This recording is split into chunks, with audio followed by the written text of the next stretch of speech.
Սովետական ամբողջ ժողովրդի հետ միասին մեր հանրապետության աշխատավորները համակված են 9-րդ հնգամյա պլանը հաջողությամբ ավարտելու վճռականությամբ։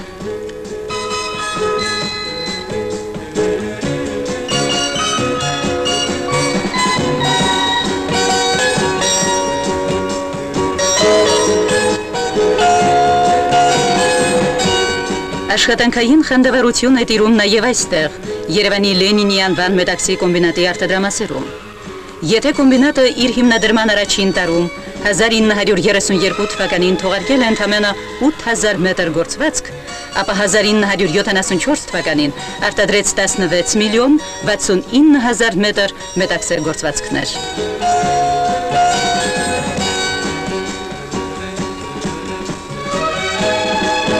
Կոմբինատի աշխատողները ոգեշնչված Սովետական միության կոմունիստական կուսակցության 24-րդ համագումարի պատմական որոշումներով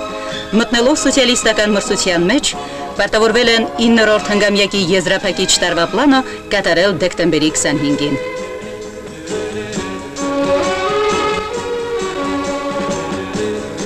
Մետաքսագործները խոստացել են այս տարի թողարկել 17 միլիոն 952 հազար մետր գործվածք, տնտեսել 4 տոննա արհեստական մետաքսաթել և դրանով լրացուցիչ գործել 26 հազար մետր կտոր։